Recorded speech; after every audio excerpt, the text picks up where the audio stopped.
ngomongnya itu katakannya bingung, maaf ya, idiot gitu. Jadi ada ibu-ibu itu mengatakan bahwa usia tambah idiot nah gitu, tanpa tahu makna idiot itu apa sih, yang bagaimana sih gitu kan kalau dalam pendidikan inklusif ya. Nah, untuk saat ini kan kita juga sebagai pendidik tidak boleh melabeli anak itu, misalkan punya anak itu punya kebutuhan khusus dalam bidang apa, misalkan itu kan tidak boleh ya. Nah, ketika kita ngomongin masalah pendidikan inklusif, kebetulan memang saya di SD Sukadami Kecamatan Wanayasa Bu yang sifatnya umum, tidak ada anak yang katakanlah punya disabilitas ya. Misalkan yang kakinya nggak ada atau misalkan apa nggak ada yang tuli atau misalkan yang buta itu tidak ada. Tapi ketika di kelas saya menemukan bahwa anak yang punya masalah yang tadi misalnya disleksia, diskalkulia dan apa satu lagi diskapia dan lain sebagainya. Nah, yang ingin saya tanyakan adalah ketika kita menentukan anak itu punya hambatan dalam bidang disleksia dan lain sebagainya, ada tidak sih Bu template yang bisa kita gunakan sebagai acuan kita untuk menduga-duga ya, menduga-duga anak ini punya hambatan dalam bidang apa?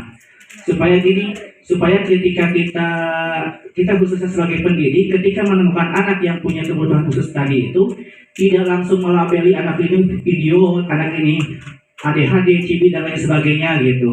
Nah, yang bisa saya tanyakan itu Bu, yang paling penting adalah ada tidak template yang bisa kita gunakan sebagai acuan untuk menduga bahwa anak itu punya kebutuhan khusus.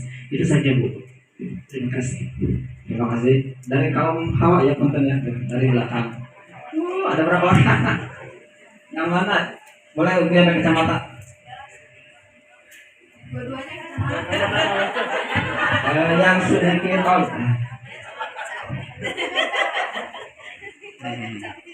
boleh curhat ya. Nah. Bismillahirrahmanirrahim. Assalamualaikum warahmatullahi wabarakatuh.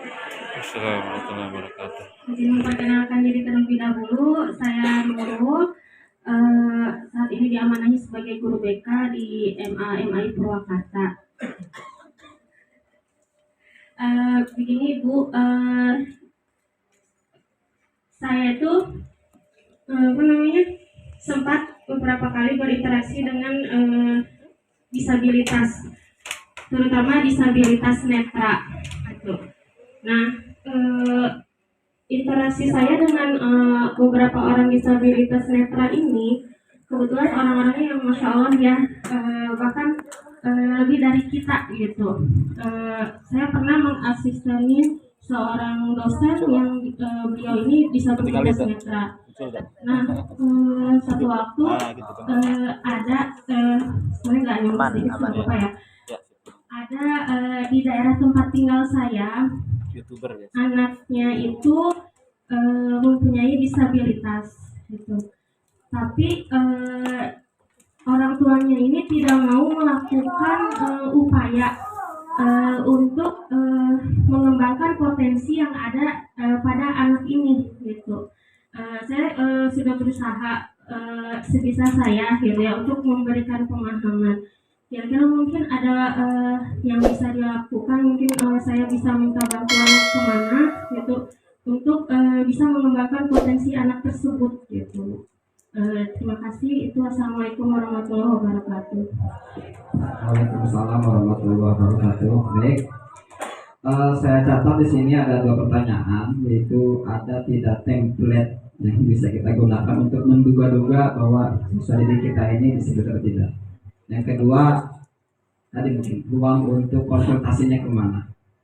Mangga saya silakan kepada Bu Dr. Dante dan Bu Zayu. Baik, saya bercerita dulu pengalaman saya ya. Saya sebagai guru SD dulu. Saya itu selalu berpikir dan selalu melihat ya, ternyata anak-anak itu sangat berbeda ya, satu sama lain.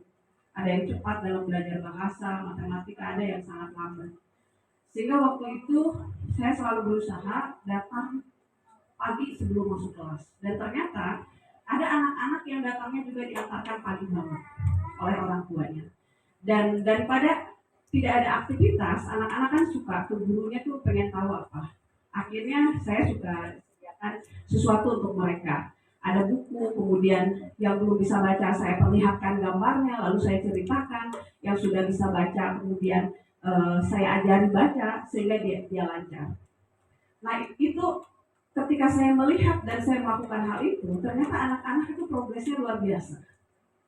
Dan keberanian dia di kelas menjadi luar biasa. Kemampuan dia dalam membaca lebih baik lagi. Demikian pula anak-anak yang punya hambatan dalam berhitung. Jadi ketika di kelas saya mengamati ada anak-anak yang kesulitan untuk berhitung. Maka saya coba akhirnya anak yang kesulitan dalam berhitung itu saya kontak dengan orang tuanya. Bu, saya datang jam 6 sudah di sini. Kalau ibu bisa datang lebih pagi dan anaknya tidak masalah, nanti saya ajak anak itu untuk saya kembangkan. Dan akhirnya itu berlangsung lama. Saya tidak seperti ngajarin, tapi mengajak bermain. Dan itu membuat anak-anak ternyata terbantu pada saat di kelas. Ya, tidak hanya kemampuan dia, tetapi percaya dirinya juga tumbuh. Saya tidak melihat anak-anak dari sisi dia disabilitas atau tidak. Karena waktu itu pada tahun 2003 saya sudah menjadi guru kurang lebih 7 tahun, 97 saya diangkat menjadi guru SD itu. Saya tidak tahu kan ada disabilitas atau tidak. Disabilitas itu kemudian ya ada terminologi tentang anak berkebutuhan khusus dulu. Yang ada dalam pikiran saya, bagaimana saya membantu setiap anak yang ada di kelas saya sehingga mereka semua meningkat pembelajarannya. Ya, yang saya lakukan sebagai guru adalah saya menelaah anak A seperti apa di kelasnya, anak B seperti apa yang dibutuhkan dari saya sebagai gurunya. Saya harus memberikan dukungan, maka dukungan itu yang saya berikan.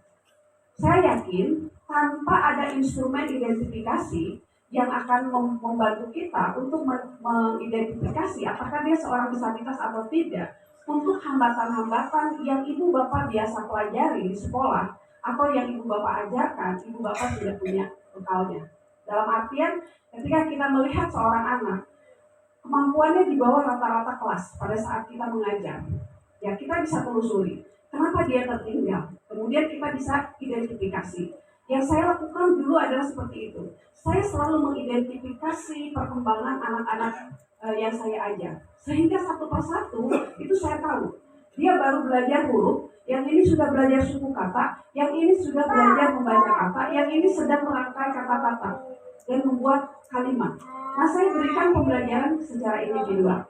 Nah, kalau kita mau kategorikan terkait dengan hambatan-hambatannya, maka sebenarnya ada instrumennya. Namun yang kita butuhkan adalah bukan justifikasi seperti si A disleksia, si B diskalkulia, si C disgrafia. Tetapi yang kita harus lihat adalah si A ini punya hambatan apa? Hambatannya di dalam menulis. Apa yang dia sudah bisa? Ketika saya suruh nulis huruf, ternyata ada huruf-huruf yang belum dia hafal. Huruf Y, huruf X, huruf apa gitu misalnya ya. Maka saya akan mengajari anak ini dimulai dari sesuatu yang dia bisa. Kemudian yang tidak bisanya saya kembangkan. Nah, tidak mengidentifikasi berdasarkan instrumen. Mungkin dia disleksia. Maka instrumennya mana? Meskipun ada. Karena bisa jadi anak-anak itu memiliki gejala kesulitan untuk membedakan huruf B dan D. Ya, angka 7 selalu terbalik, angka 3 nulisnya terbalik. Bukan berarti dia disleksia. Kenapa? Karena anak usia tertentu sampai usia dia 9 tahun, dia masih terbalik. Itu dia bisa jadi ada ketidakmatangan disebabkan karena intervensi yang diberikan itu belum optimal. Maka kita harus menunggu. Nah, bisa jadi anak-anak yang belum matang karena pembelajarannya itu belum diberikan, itu menunjukkan kesulitan-kesulitan. Maka yang paling baik yang dilakukan oleh guru adalah menjadi peneliti untuk murid-muridnya. Jadi harus mencatat setiap anak itu seperti apa kondisi membacanya, seperti apa kondisi berhitungnya, seperti apa kondisi sosialnya, seperti apa kondisi emosinya. Itu adalah identifikasi yang ibu dan bapak guru bisa lakukan. Untuk kemudian dari identifikasi itu kemudian kita programkan. Kalau dia diam aja di kelas, saya sudah lihat nih, sebulan ini dia diam aja, gak pernah berinteraksi. Maka ibu dan bapak harus merancang pembelajaran bagaimana agar semua anak di kelas termasuk anak yang terdiam ini bisa berkolaborasi. dengan ibu dan bapak menyiapkan sebelumnya.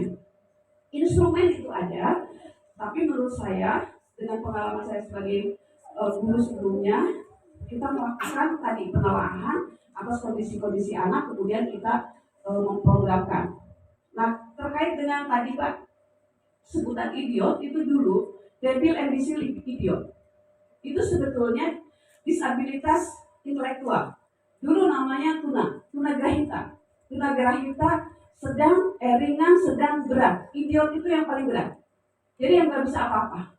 Jadi sulit untuk diarahin. Dan itu benar-benar sangat mendiskriminasi kata-kata idiot itu. Ya, karena seolah-olah dia punya keterbelakangan mental dan lain sebagainya. Padahal tidak ada yang terbelakang mental itu. Dia hanya memang seperti itu perlu dikembangkan. Nah, jadi apa yang harus dilakukan ketika di kelas Bapak tidak melihat ada disabilitas fisik, netra dan lain sebagainya? Pahami bahwa no two children are the same. Tidak ada dua anak yang sama. Satu jago matematika tidak jago bahasa Indonesia. Satu jago di dalam matematika tapi tidak baik di dalam IPA.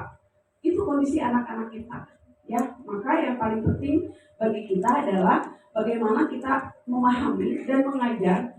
Kalau mengajar itu bukan mengajar kelas 11, tetapi mengajar Andi, Yuli, Ina, Debbie, Amir, dan lain sebagainya. Artinya, kalau kita mengajar, tren berpikir kita ada berapa anak di kelas kita, dan harus apa pada saat mengajar untuk setiap individu yang ada di kelas. Maka itu adalah kelas inklusif. Semua akan bisa berpartisipasi.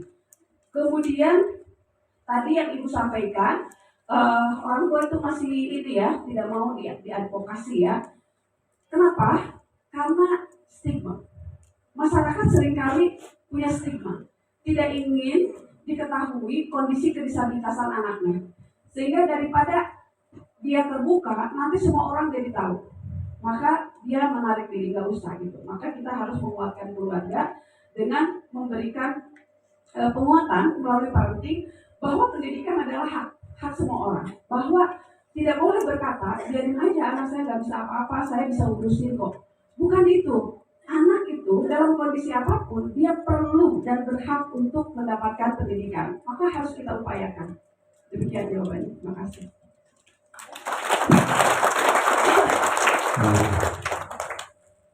Jadi ya, menambahkan, terima kasih. Saya kira tadi pertanyaan pertama sudah dipesan dokter ya sama Bu Dandri ya. Ini untuk teteh cantik nih ya.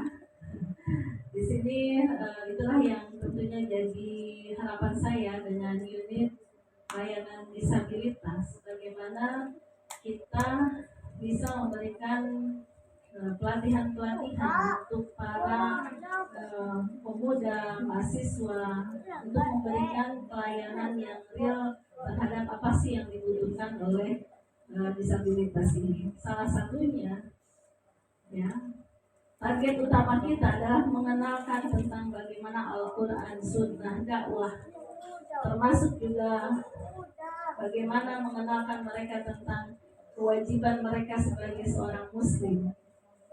Ini bagian yang tentu yang kita sebut sebagai fardu ain. Maka itu di unit layanan disabilitas, kami pun tadi sudah komunikasi dengan Pak Kiai Aziz, Ketua Lajnah Al-Quran Kementerian Agama. Pak Kiai mohon dibantu untuk instruktur mengenalkan Al-Quran Braille, ya. Dan ini ya menjadi target utama kita khususnya di Ma'arif, supaya anak-anak kita jangan dianggap sebagai keterbatasan. Mereka hanya butuh metode dengan cara membaca Braille. Ya. Kita harus menyampaikan itu tidak ada keterbatasan, tidak ada hambatan untuk bisa mengenalkan tentang Al-Quran Sunnah ini. Hanya metodenya yang berbeda, mereka butuh metode Braille. Maka kita akan latihkan kader-kader guru, ya, termasuk mahasiswa supaya mereka bisa menyampaikan Al-Quran ini melalui metode belajar Al-Quran Braille. Insya Allah nanti dari Lajnah juga akan dibantu Al-Qurannya, pelatihannya. Pokoknya kita tunggu ya, ULD Purwakarta untuk Excel ini. Selain itu juga salah satu yang jadi target kita khususnya dalam bidang keagamaan kita ini masih banyak belum menyinggung tentang bagaimana mereka juga sebagai insan yang diberi kewajiban sebagai umat Islam, ya sebagai orang yang balik mukallaf untuk bisa menjalankan nilai ibadahnya. Jangan mereka berpikir karena saya punya keterbatasan, saya mungkin kalau masuk surga juga surga keberapa, mungkin gitu ya. Jangan berpikir bahwa mereka itu tidak bisa sempurna menjalankan ibadah karena kekurangan. No, gitu. Kita harus buat mereka itu semua adalah sempurna dengan cara ibadah yang mereka ya lakukan sesuai dengan apa yang oleh Allah telah tetapkan untuk mereka. Maka salah satu programnya adalah fikih disabilitas. Ini sangat penting untuk bisa kita pahami. Kita dulu sebagai gurunya.